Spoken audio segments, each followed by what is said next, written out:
warahmatullahi wabarakatuh. Salam sejahtera bagi kita semua. Yang saya hormati Bapak Profesor Dr. Kiai Haji Agil Sirot, Ketua Umum PBNU.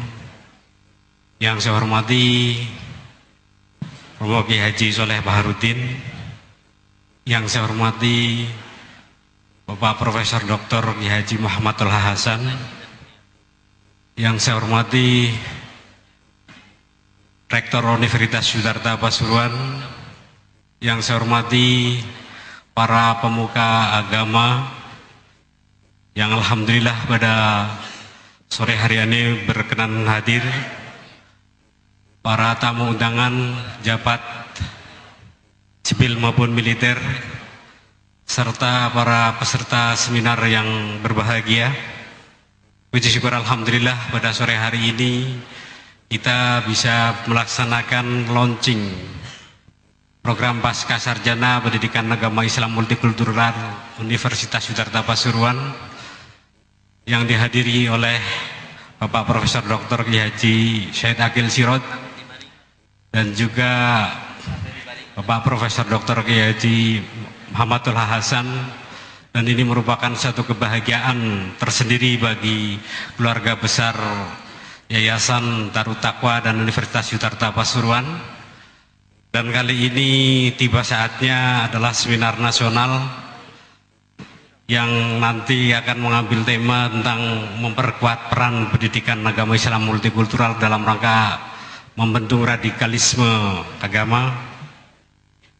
Karena waktunya juga sudah sore dan kami atas nama panitia juga mohon maaf yang sebesar-besarnya ada ketertundaan acara karena ada berbagai satu hal. Langsung saja pada sore hari ini beliau sudah hadir di tengah-tengah kita, Bapak Profesor Dr. Kiai Agil Sirot, yang kalau saya bacakan kurikulum vitae-nya mungkin masyarakat Pasuruan dan para hadirin semuanya sudah sangat paham sekali, tetapi sedikit akan kami kemukakan tentang kurikulum vitae-nya. Riwayat pendidikan beliau adalah lulusan S1 Universitas King Abdul Aziz jurusan Nusuluddin dan Dakwah, S2-nya Universitas Ummul Qura jurusan Pendidikan Agama Islam, S3-nya beliau menempuh di universitas yang sama, itu Universitas Ummul Qura jurusan Akidah Filsafat, dan sekarang beliau sebagai Ketua Tanfid Pengurus Besar Nahdlatul Ulama dan juga sebagai Guru Besar Ilmu Tasawuf di UIN Sunan Ampel Surabaya. Dan alhamdulillah beliau juga insya Allah akan bergabung dengan kita sebagai tim pengajar di program Pasca Sarjana Pendidikan Agama Islam Multikultural Universitas Yudharta Pasuruan. Untuk menyingkat waktu karena sore hari ini juga nanti beliau akan melanjutkan perjalanan ke Pondok Pesantren Lirboyo, maka langsung saja kami berikan waktu kepada Bapak Profesor Dr. Kiai Agil Sirot untuk menyampaikan beberapa poin-poin materinya. Nanti dilanjutkan tanya jawab kepada beliau, kami persilahkan. Assalamualaikum warahmatullahi wabarakatuh. Selamat sore, salam sejahtera. Bismillahirrahmanirrahim. Alhamdulillahirabbil alamin wassalatu wassalamu ala sayyidina Muhammad asyrafil anbiya'i wa khatamil mursalin wa ala alihi wassahabati ajma'in. Sayyidi wa maulai, ustadzi wa syaikhi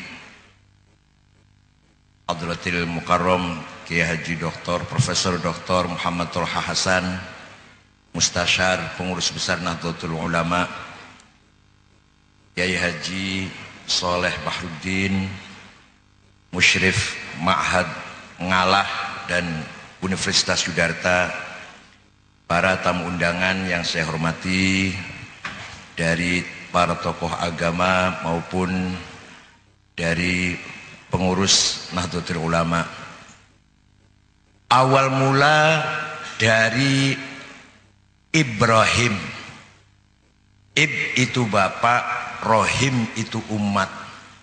Kalau non-muslim menyebutnya Abraham. Hidup di kota Ur Kasdin, dalam istilah Arab Ur Kildah, sekarang 12 kilo selatan Baghdad. Hidup dengan istrinya bernama Saroh atau Sarai. Ringkas cerita, beliau konflik dengan penguasa yang diktator bernama Nabukadnasar atau Namrud kata para kiai.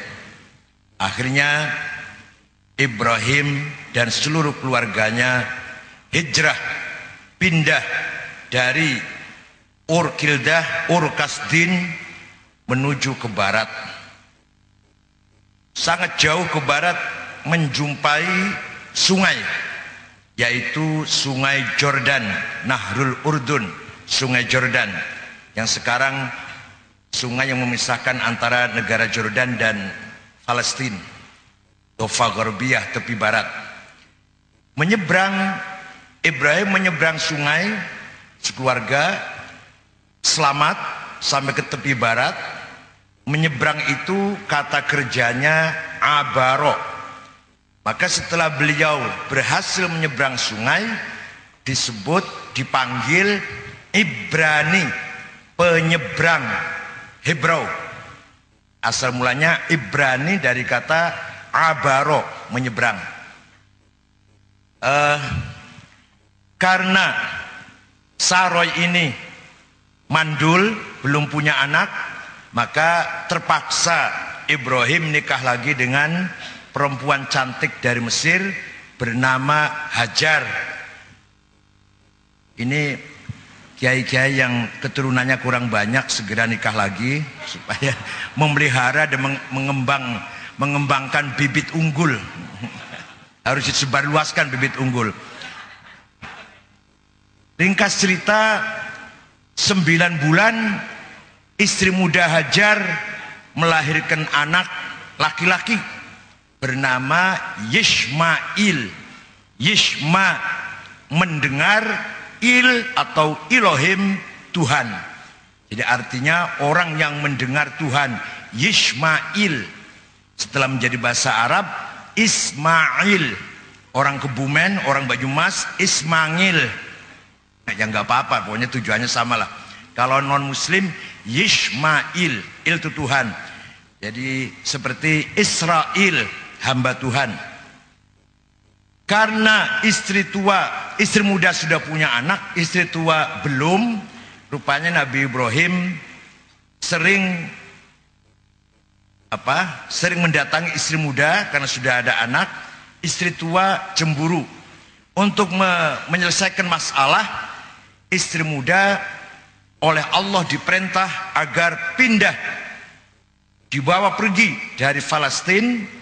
Allah perintah Nabi Ibrahim agar membawa pindah istri mudanya dengan bayi yang baru beberapa minggu ke arah selatan, sangat jauh sekali, sampai pada biwadin ghairi dzi zar'in, sampai pada jurang yang tidak ada kehidupan. Di sebelahnya Baitullah, Ka'bah. Di situ Ibrahim diperintah oleh Allah berhenti. Baru saja istirahat, Allah perintah agar Ibrahim cepat sekarang juga kembali ke utara kepada istri tuanya. Istri muda dan anak yang baru beberapa minggu, Ismail, ditinggal sendirian di jurang yang tidak ada makhluk hidup di situ. Tidak ada air setetes pun. Nah, kemudian ringkas cerita, Ibrahim kembali ke istri tua, Sarah. Allah menghendaki Sarah di usia yang tua mempunyai anak namanya Ishak. Ishak punya anak Yakub. Yakub itulah yang dipanggil Israel atau hamba Allah. Yakub punya anak 12 namanya Raubin, Sam'un, Zabulon, Yahuda, Lavi, Yasakar, Jak, dan Naftali, Yusuf, Bunyamin. Ini pendeta saja belum tentu hafal loh. Itulah yang nanti akan menurunkan bangsa besar, yaitu bangsa Israel. Dari situlah para nabi-nabi dilahirkan. Nabi Zakaria, Nabi Yahya, Nabi Musa, Nabi Dawud, Nabi Sulaiman, semua bangsa Israel. Dan yang paling terkenal adalah Nabi Isa Al-Masih Ibni Maryam, yang oleh orang Islam, yang orang Islam sendiri diwajibkan menghormati setinggi-tingginya. Kita ini harus menghormati Isa Al-Masih. Maka orang Islam ketika menyebut nama Isa Al-Masih harus ditambahi alaihi salam. Orang Kristen HKBP, itu orang Kristen Batak, nyebut Yesus itu hanya itu si Yesus. Pakainya si lagi, itu si Yesus. Orang Islam lebih menghormati, ada alaihi salam gitu. Kemudian Ismail besar nikah dengan, oh ya, Ismail kehausan. Ringkas cerita, kakinya Ismail memukul-mukul bumi sambil menangis kehausan. Hajar bingung, bolak-balik antara gunung Sofa Marwah, mencari barangkali ada sumber air atau apalah yang bisa dimakan, tidak menemukan apa-apa.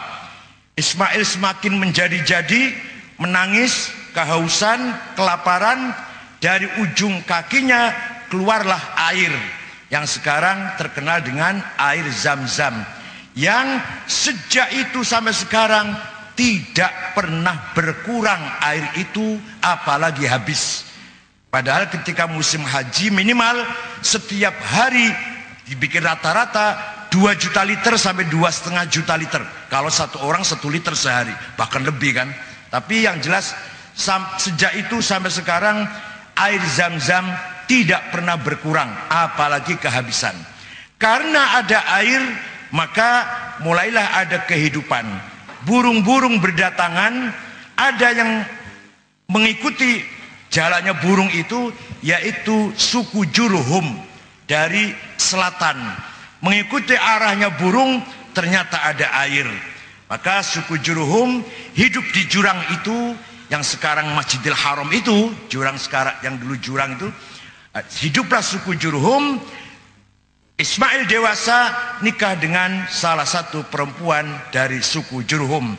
Ismail punya anak Kidro, Kidro punya anak Hamel, Hamel punya anak Banat, Banat punya anak Salaman, Salaman punya anak Hamesa, Hamesa punya anak Udad, Udad punya anak Ad, Ad punya anak Adnan, Adnan punya anak Nizar, Ma'ad, Ma'ad punya anak Nizar, Nizar punya anak Mudhar, Mudhar punya anak Ilyas, Ilyas punya anak Mudrikah, Mudrikah punya anak Huzaimah, Huzaimah punya anak Kinanah, Kinanah punya anak Nadhr, Nadhr punya anak Malik, Malik punya anak Fihr, Fihr punya anak Lu'ay, Ghalib, Ghalib, Ghalib punya anak Lu'ay, Lu'ay punya anak Ka'ab, Ka'ab punya anak Murrah, Murrah punya anak Kilab, Kilab punya anak Abdul Manaf, Abdul Manaf punya anak Hashim, Hashim punya anak Abdul Muttalib, Abdul Muttalib punya anak Abdullah, Abdullah punya putra Sayyiduna Muhammad sallallahu alaihi wasallam. Jadi sesungguhnya, terutama para romo, para pendeta, umat Islam dengan umat Kristiani dan Yahudi dulur misan. Ya bahasa Jawa dulur misan ya. Sepupu lah, nggak layak kalau bertengkar. Malah bila perlu bagi-bagi. Jadi kalau ada pesantren dibantu gitu kan. nanti banser kalau hari Natal jaga gereja gitu aja udah. Tapi kalau pesan Yudarta ya dibantu gitu. NU dibantu. Oh anak dulur kok misanan. Tidak layak bertengkar dan tidak layak bermusuhan. Nabi Muhammad 13 tahun, ini ringkas sekali loh. Ini saya cerita ringkas sekali. Sebenarnya 2 tahun ini cerita ini sebenarnya. Nabi Muhammad 13 tahun di Mekah mendapatkan pengikut kurang lebih 120 orang. Itulah as-sabiqunal awwalun. Generasi pertama yang beriman ikut Nabi Muhammad kurang lebih 120. Kemudian beliau pindah ke kota Yathrib 485 km utara Mekah.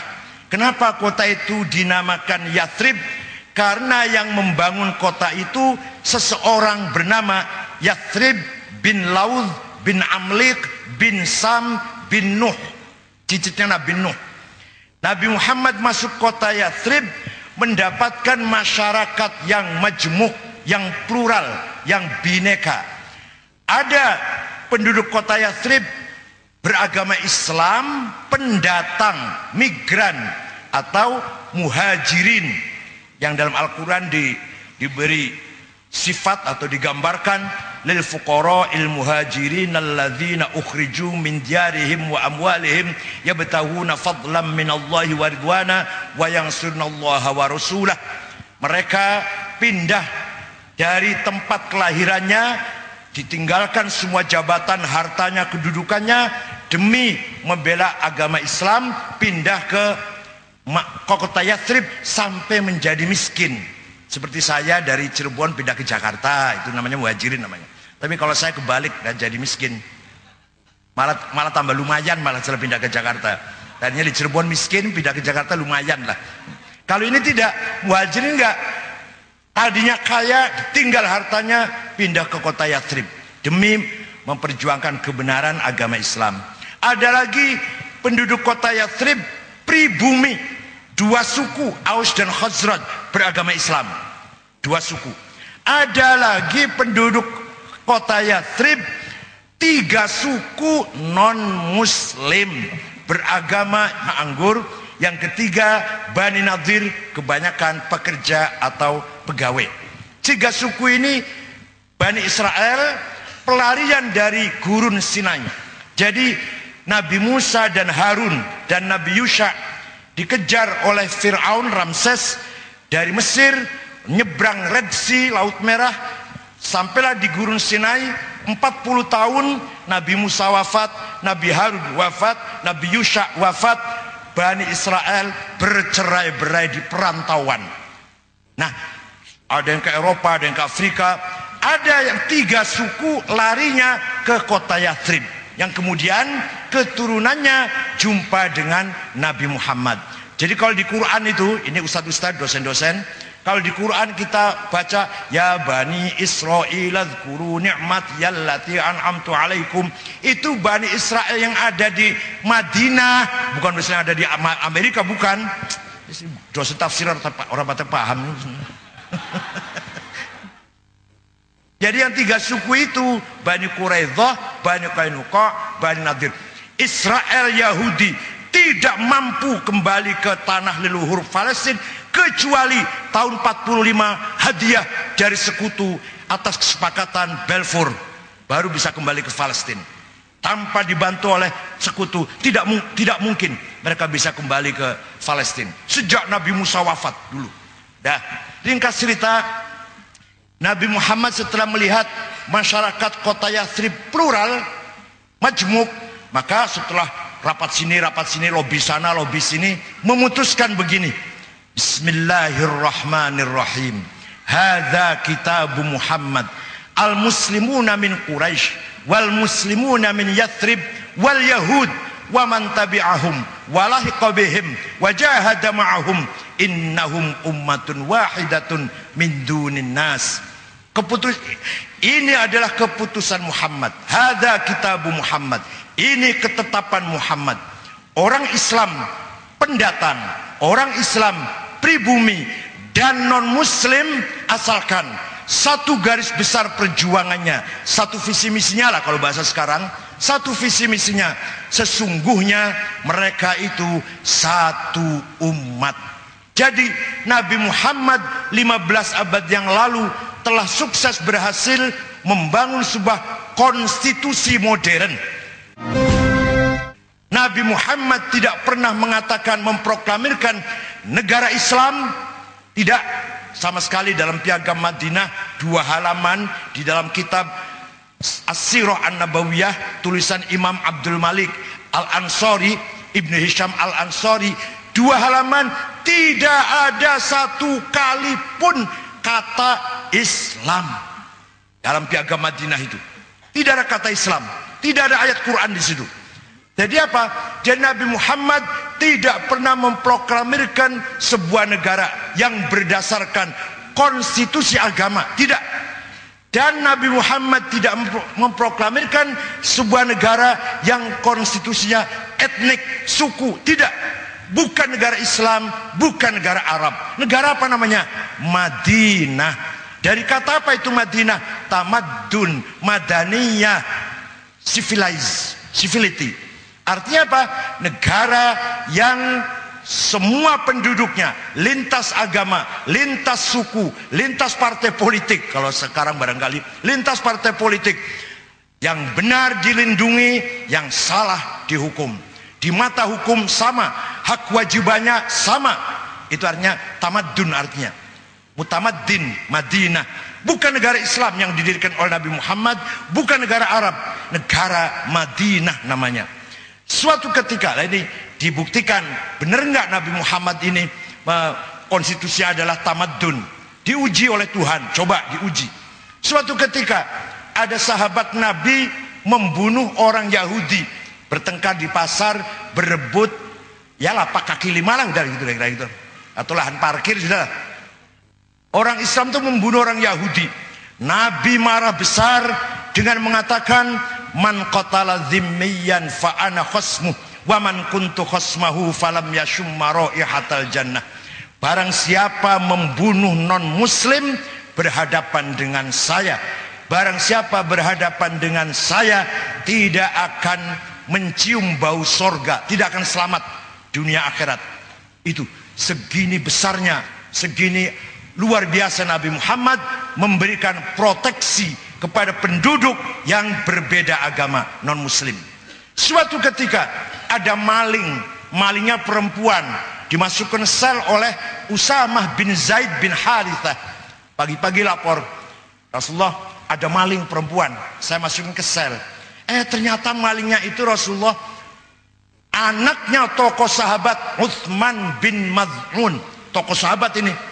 Jadi gimana? Dilepas saja ya, menjaga nama baiknya. Nabi marah besar. Wallahi ya Usamah, lau saraqat Fatimatu binti laqata'tu yadaha. Demi Allah Usamah, seandainya maling itu anak kandung saya Fatimah, bawa sini, saya yang akan motong tangannya. Tidak pandang bulu. Itu Nabi Muhammad menegakkan hukum tidak pandang bulu. Mudah-mudahan ucapan ini, ungkapan ini yang tegas ini diucapkan oleh Kapolri, Jaksa Agung, Ketua Mahkamah Agung. Mudah-mudahan. Terakhir, Piagam Madinah ditutup dengan kata-kata apa? Ini khotib Jumat semua hafal ini, tapi artinya nggak ngerti itu. Maklum khutbahnya dapat nyontek dari kalender. Jadi bukan Rawahul Bukhari, Rawahu kalender. Malah biasa tukar-tukaran kok. Minggu kemarin khutbah di mana? Di Jakarta Timur. Oh ya, saya di Jakarta Barat. Sini kemarin teksnya gimana? Ini tukar teks. Itu di Jakarta, tapi kalau di Malang ya enggak, kalau di Pasuruan ya enggak. Kemudian kalau satu sama lain ketemu, kemarin khutbahnya di mana? Ceramahnya di mana? Di Jakarta Utara. Gimana? Doif, itu artinya amplopnya tipis. Doif itu. Nah, kalau besok di mana? Di Jakarta Selatan. Itu soheh, itu amplopnya tebal itu.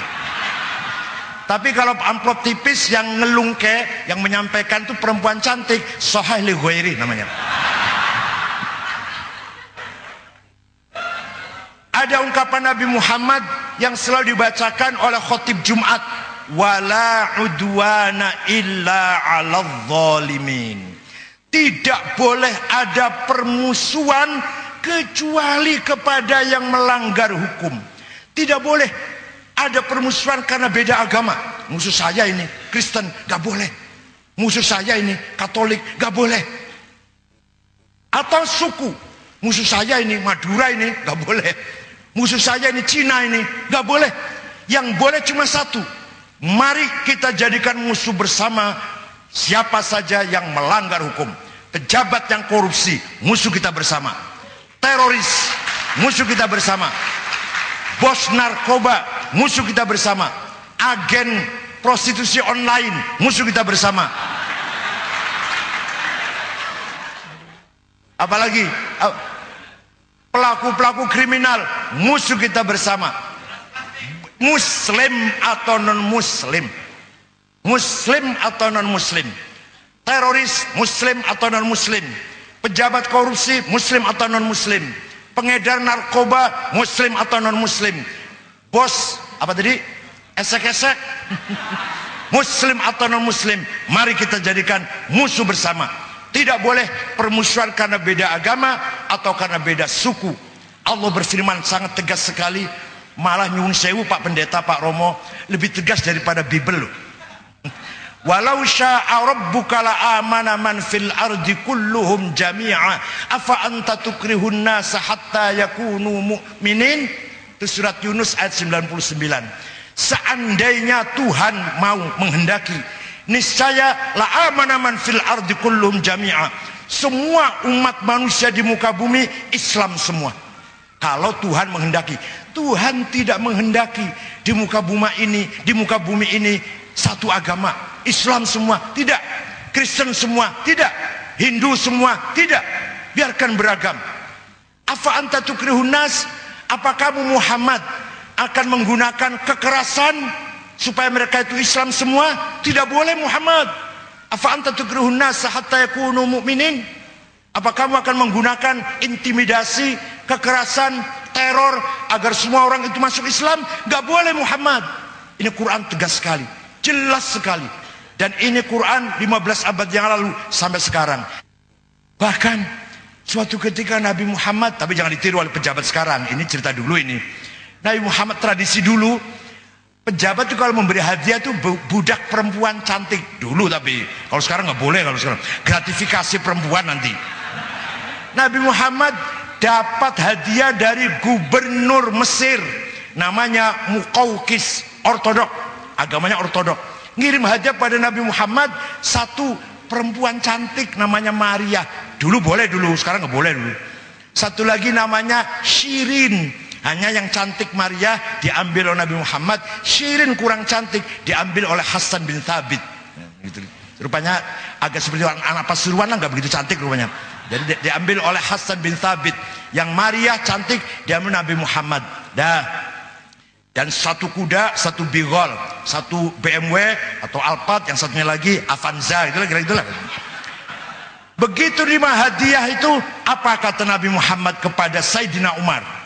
Umar, nanti suatu ketika Islam akan sampai ke Mesir, biadik, berkat perjuanganmu Umar. Nanti akan sampai ke Mesir Islam atas perjuanganmu Umar. Kalau iya nanti Islam sampai ke sana, titip keluarganya Maria jangan kamu ganggu. Artinya apa? Pesan Nabi Muhammad, Umar, ortodok Koptik jangan kamu ganggu. Berilah kebebasan mereka beragama sesuai dengan agamanya mereka. Itu pesan Nabi Muhammad kepada Sayyidina Umar. Nanti Islam akan sampai ke Mesir berkat perjuanganmu Umar. Kalau iya nanti Islam sampai ke Mesir, Umar, keluarganya Maria jangan kamu ganggu. Sampai sekarang Pak, sampai sekarang pusat ortodok Koptik masih aman di Alexandria.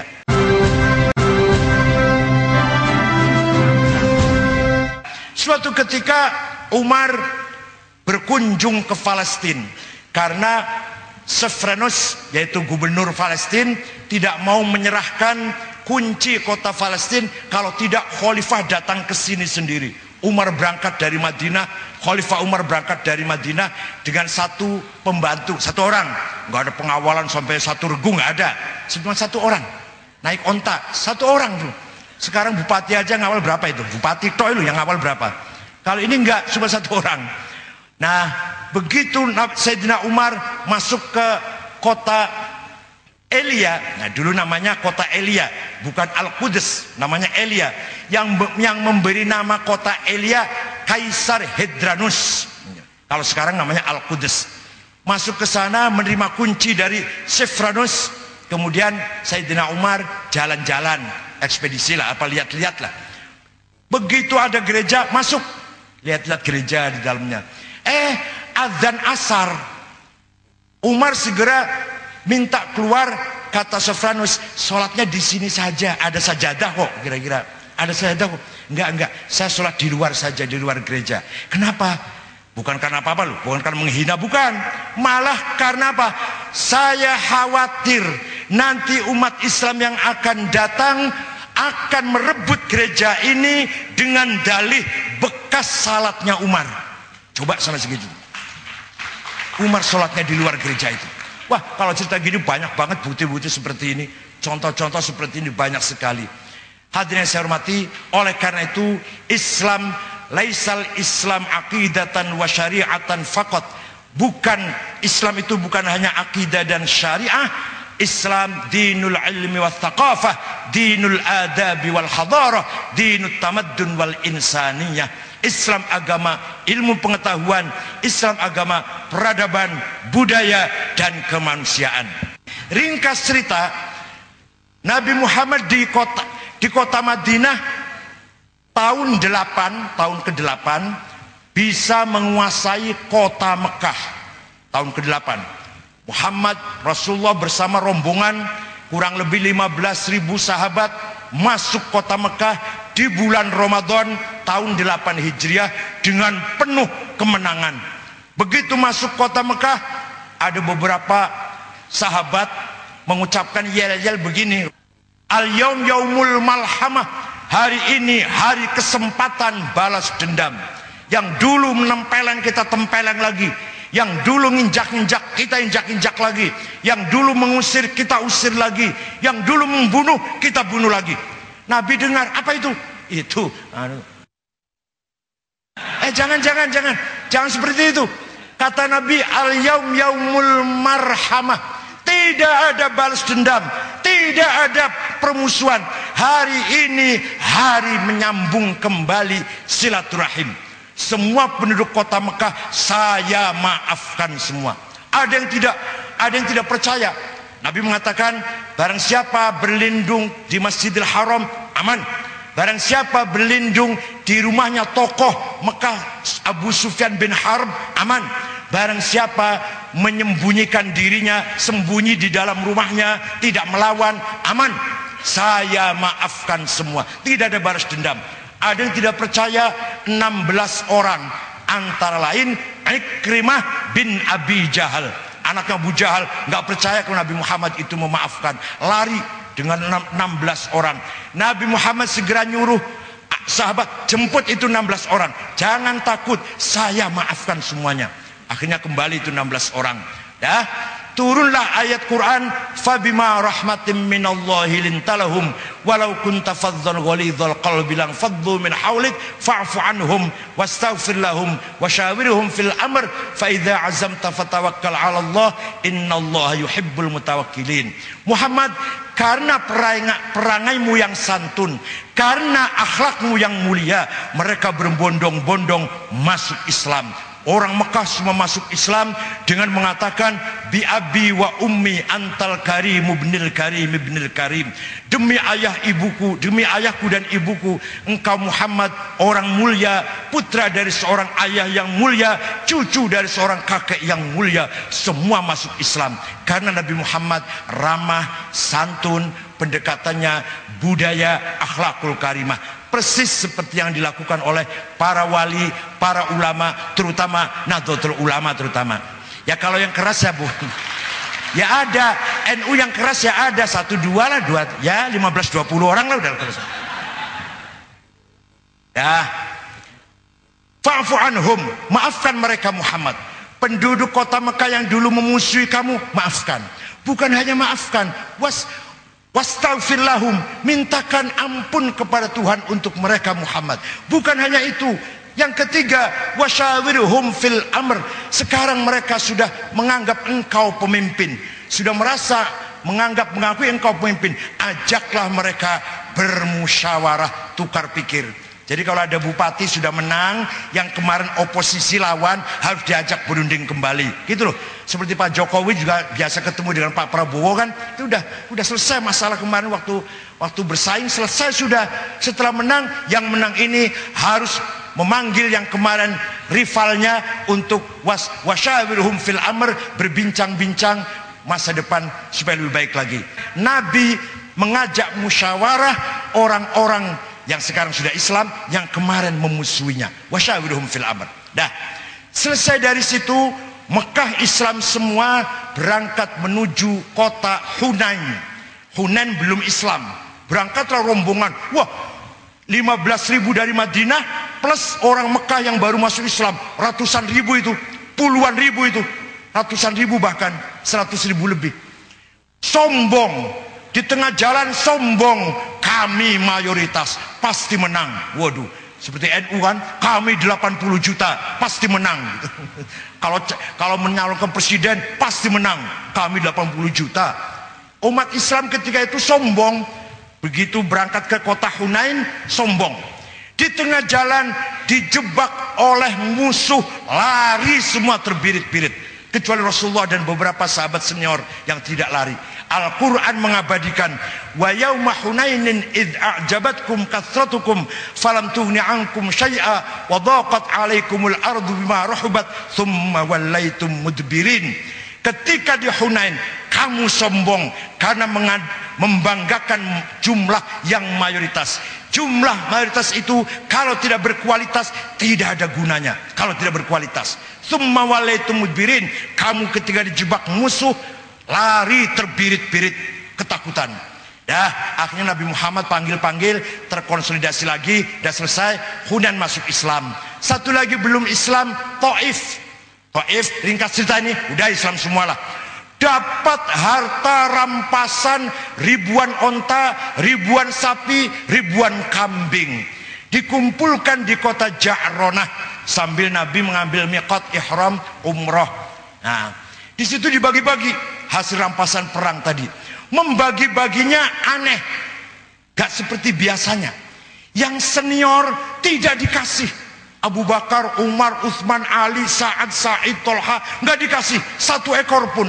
Yang mu'alaf, yang baru masuk Islam, walaupun konglomerat, 100 onta, 100 sapi, 100 kambing. Yang walaupun konglomerat, mu'alaf. Akhirnya ada yang protes. Namanya Dzil Khuwaisir.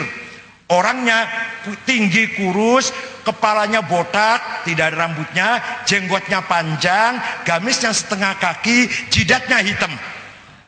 Persis lah udahlah. Maju ke depan sambil mengatakan, "I'dil ya Muhammad." Bagi-bagi yang adil dong, yang becus bagi-bagi, jangan semaumu sendiri. Nabi jawab, "Waihak, cilakalah kamu.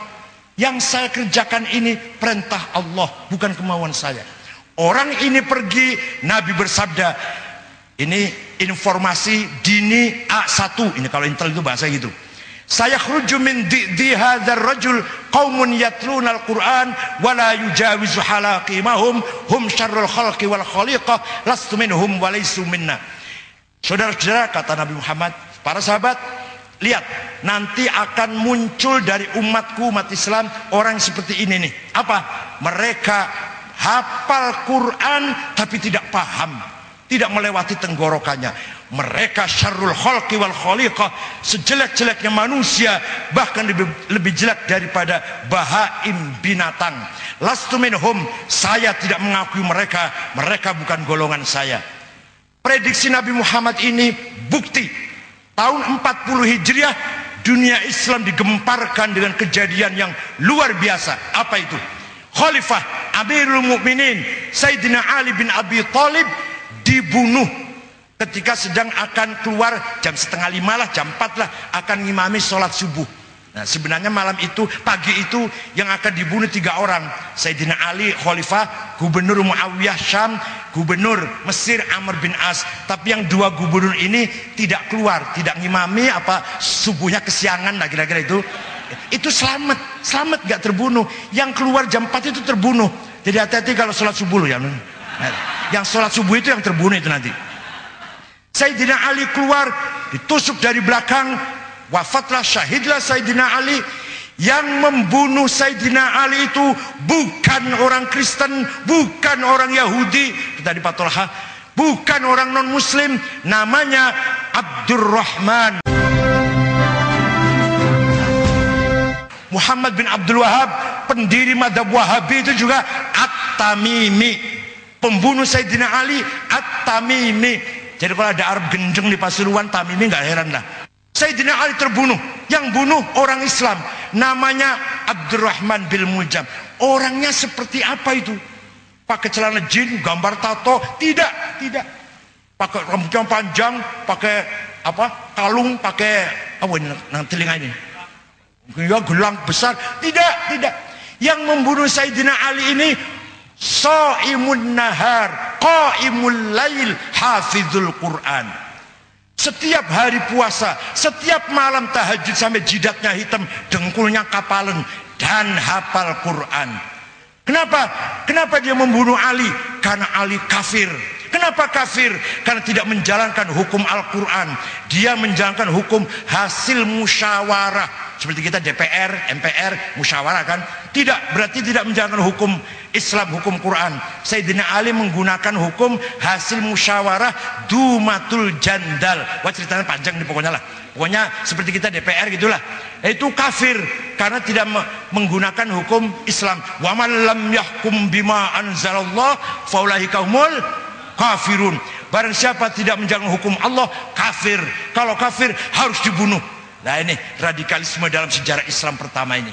Sampai sekarang orang-orang yang seperti itu muncul kembali di zaman modern ini, dimulai dengan kedatangannya aliran-aliran Wahabi yang membuka yayasan, membuka pesantren di Indonesia dengan sangat bebas di era reformasi ini. Yayasan-yayasan ini bukan mengajarkan teroris, padahal bukan mengajarkan teror, tidak mentolerir tindakan teror, tapi ajarannya ekstrim. Hanya mereka yang benar, yang lainnya salah semua. Orang NU itu ahli bid'ah, fasik, musyrik, malah kafir. Kalau gitu kan muridnya nanti, kalau gitu orang NU boleh dibunuh dong, kan gitu kan? Orang NU kan salah semua ini, ziarah kubur, maulid Nabi, tawassul, manakib, musyrik. Kalau gitu oleh orang NU halal darahnya semua ini. Pantas orang NU dibunuh semuanya ini. Kira-kira gitu kan? Tinggal berani apa tidak, sempat apa tidak, tega apa tidak, kan gitu. Mereka semua terlatih dengan sistem pendidikan yang luar biasa. Hadirin yang saya hormati, ketambahan sekarang ada ISIS. ISIS itu yang mendirikan namanya Ibrahim ibn Awad ibn Ibrahim al-Badri, ngakunya namanya Abu Bakar al-Baghdadi. Setelah Usama bin Laden terbunuh, Al-Qaeda redup. Muncullah petualang ini yang baru, namanya Abu Bakar al-Baghdadi.